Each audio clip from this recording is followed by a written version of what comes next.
नमस्कार,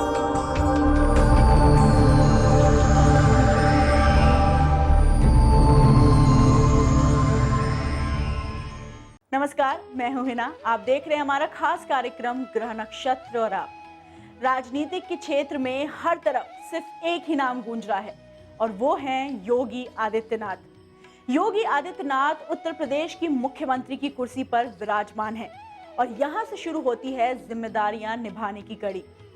ग्रहों के अनुसार क्या योगी आदित्यनाथ अपनी सभी जिम्मेदारियां निभा पाएंगे? क्या वो उत्तर प्रदेश की जनता की उम्मीदों पर खरे उतर पाएंगे? क्या वो अपने 5 साल के कार्यकाल में अपनी सभी जिम्मेदारियां और अलग-अलग क्षेत्रों पर विकास कर पाएंगे? ये हम जानेंगे प्रख्यात नक्षत्र गतान्वेषी डॉक्टर शंकर चरण त्रिपाठी जी से। तो चलिए उनका स्वागत करते हैं कार्यक्रम में। त्रिपाठी जी, आपका बहुत बहुत स्वागत है हमारे कार्यक्रम में। प्रणाम। दर्शकों, हमें तो पिछले हफ्ते ही पता चला कि योगी आदित्यनाथ हैं उत्तर प्रदेश के मुख्यमंत्री, लेकिन आपको याद दिला दें कि आज से ठीक 6 महीने पहले प्रख्यात नक्षत्र गतान्वेषी डॉक्टर शंकर चरण त्रिपाठी जी ने बताया था कि 2017 में उत्तर प्रदेश के मुख्यमंत्री बनेंगे योगी आदित्यनाथ, और ये भविष्यवाणी कहीं ना कहीं सच साबित हुई। हम लेंगे त्रिपाठी जी से कुछ जानकारी योगी आदित्यनाथ के बारे में, उनके कुंडली के ग्रहों के अनुसार, और जानेंगे कि वो अपने कार्यकाल में कैसे करेंगे उत्तर प्रदेश का विकास। त्रिपाठी जी, हम आपसे जानना चाहते हैं कि योगी आदित्यनाथ उत्तर प्रदेश का विकास किस तरह से करेंगे और क्या वो जनता की उम्मीदों पर खरे उतर पाएंगे? मकर, मकर, धनिष्ठा।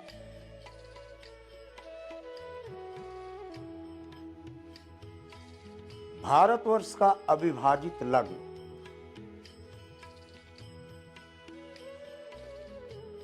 और उत्तर प्रदेश के वर्तमान राजा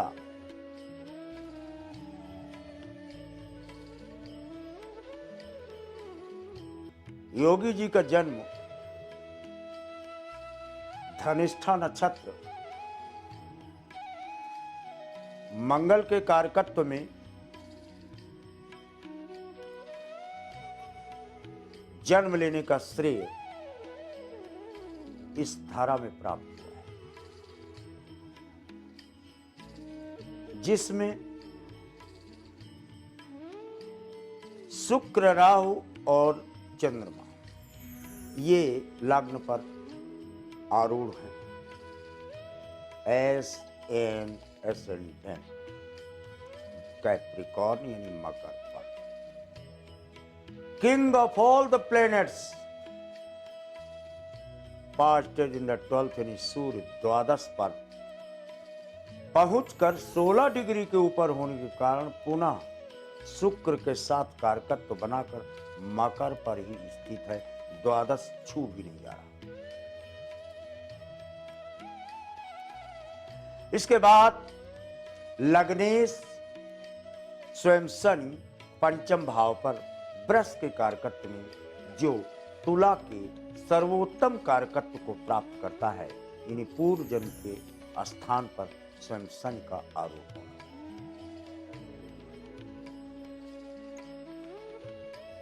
बृहस्पति और बुध सर्वोत्तम ऊंचाई को लिए हुए एकादश भाव का स्पर्श कर रहा है। इन्हीं मकरस्थोपि जायते मकरोपि तो यद, और यह सोम भावम शनिश्चरो पंचम जातनोति। यदि जीवनाथो अभवेत्तादशेयम् तो राजा नृपो योगी जान के आस्यो।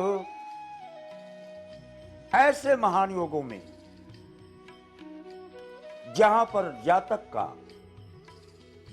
नवमेश लग्न को स्पर्श करे और लग्नेश पंचम को स्पर्श करे, तो ऐसी कुंडलियों में व्यक्ति राजा, राजा जैसे या सन्यासी, सन्यासी जैसे, फकीर, फकीर जैसे और दिलों पर राज्य करने वाला राजा या फकीर होते हुए देखा गया।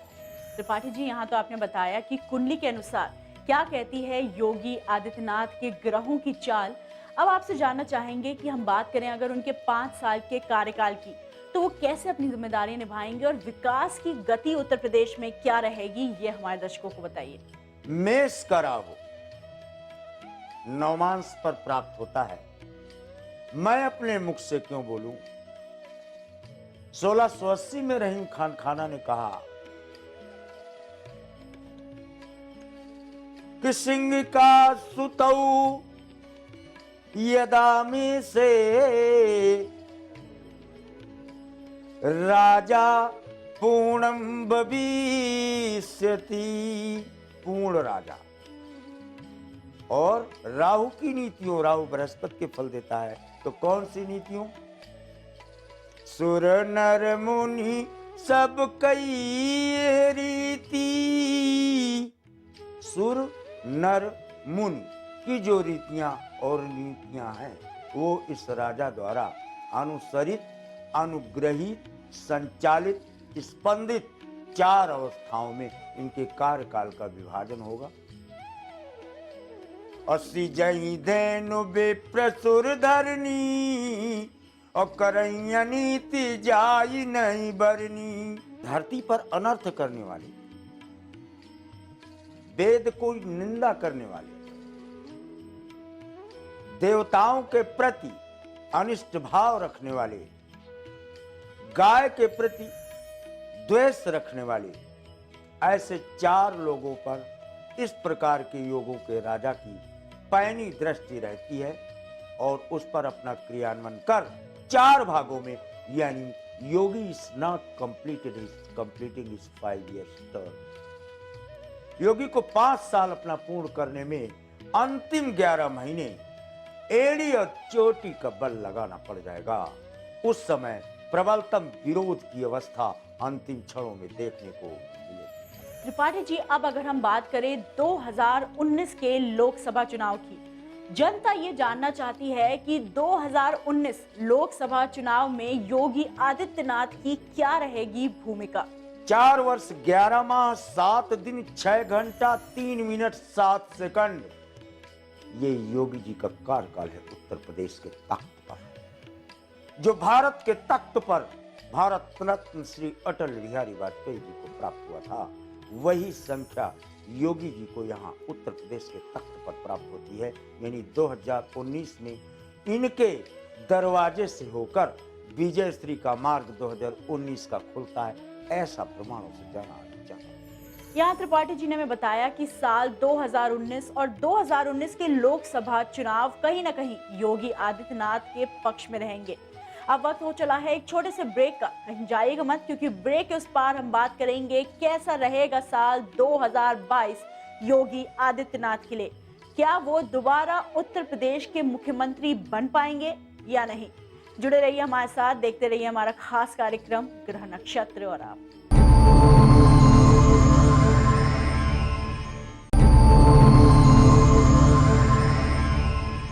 ब्रेक के बाद स्वागत है आपका। आप देख रहे हैं हमारा खास कार्यक्रम ग्रह नक्षत्र और आप। किसी भी मुख्यमंत्री के लिए ये बहुत जरूरी है कि वो अपनी जनता की उम्मीदों पर खरे उतर पाए। आज त्रिपाठी जी हमें बता रहे हैं कि योगी आदित्यनाथ अपनी कुंडली के ग्रहों की चाल के अनुसार क्या सफल हो पाएंगे या नहीं, कैसी रहेगी उनकी राजनीतिक चाल और वो किस तरीके से अलग अलग क्षेत्रों में काम करेंगे। चलिए लेते हैं कुछ और जानकारी। त्रिपाठी जी, हम आपसे जानना चाहेंगे कि 2022 यानी वो वक्त जब होंगे अगले विधानसभा चुनाव, वो कैसा रहेगा योगी आदित्यनाथ के लिए? क्या वो दोबारा बन पाएंगे उत्तर प्रदेश के मुख्यमंत्री? 22 और 20 42 होता है और 42 योगी जी को 59 years 11 months 6 days 3 hours 7 seconds इतना ही धरती पर प्राप्त होता है राज्य करने का। इसके बाद संन्यास की अवस्थाएं सिद्ध हो किन्हीं कारणों से, या किन्हीं कारणों से अपने आप को किसी गुफा में विलीन करने, ऐसी संभावनाओं से इनकार नहीं किया जा सकता। त्रिपाठी जी, जैसा कि आपने बताया कि 59 साल की उम्र तक ही योगी आदित्यनाथ की कुंडली में राज करने के योग हैं, लेकिन ये बहुत जरूरी होता है किसी भी नेता के लिए कि वो अपनी जनता के बीच में लोकप्रिय हो पाए। योगी आदित्यनाथ कितने लोकप्रिय हो पाएंगे जनता के बीच? जनता में 70% मंगल ग्रह यानी मंगल इनका चूंकि उस प्रतियोगात्मक भाव पर है कि इनके सामने जिमि करी निकर दलई मृगराजो और ले लपेटी लवा जिमि बाजू। हजारों पक्षियों के झुंड में जैसे बाज अकेला अपने लक्ष्य को प्राप्त कर लेता है, जैसे हजारों मृगों के झुंड में अकेला शेर अपने लक्ष्य को प्राप्त कर लेता है, ऐसे इनके सामने खड़ा होने वाला शत्रु और विपरीत परिस्थितियों में जितनी भी जनता है उनके विरुद्ध कार्य करने वाले लोगों पर इनका शिकंजा इतना अधिक कसेगा कि जनता और धरती दो तो खुशहाल रहेंगे, लेकिन नकारात्मक एसिड वर्षा करने वाले जो तथाकथित समाज के लोग हैं उनके लिए ये बिजली कड़कती हुई बिजली या थंडर बोल्ट की तरह टूट पड़े, इसकी संभावनाओं से कदापि इनकार नहीं किया जा सकता। त्रिपाठी जी, अगर अलग अलग क्षेत्रों की बात करें तो योगी आदित्यनाथ क्या बदलाव ला पाएंगे अलग अलग क्षेत्रों में, ये हमारे दर्शकों को बताइए। सर्वधर्मान परित्यज्य मामेकम शरणम ब्रज, ये भाव इनका कि सारे धर्मों की एक ही दूरी, सबका मालिक एक और सबका जीव एक, कोई जाति नहीं, कोई पाति नहीं, कोई भेद नहीं, कोई विभेद नहीं और विभेद दृष्टि से परे राव मेष का रखता है। व्यक्ति विशेष की कुंडली नहीं है ये लग्न है एक जातक का और जातक ब्रह्मांड होता है, यानी मेष का राहु विभेद दृष्टि से परे ही अत्यंत लोकप्रिय चीफ मिनिस्टर या राजा के रूप में या स्वर्णिम काल के रूप में जनता इन्हें युगों तक याद करे, ऐसा प्रमाणों से जाना जाता है। दर्शकों, यहाँ त्रिपाठी जी ने बताया कि योगी आदित्यनाथ एक लोकप्रिय नेता के रूप में जनता के सामने आएंगे और अपनी छाप जरूर छोड़कर जाएंगे। त्रिपाठी जी, आप हमारे कार्यक्रम में आए और आपने हमें दी ये खास जानकारी, इसके लिए आपका बहुत बहुत धन्यवाद। प्रणाम। दर्शकों, वक्त हो गया है एक और छोटे से ब्रेक का, कहीं जाइएगा मत क्योंकि ब्रेक के उस पार आचार्य राजेश जी आपको बताएंगे। गुरु ग्रह से जीवन में मिलेगी सुख, शांति और समृद्धि। गुरु से पूर्व जन्म के कष्ट होंगे दूर। शिव आराधना से गुरु को करें प्रसन्न और पाएं शुभ फल।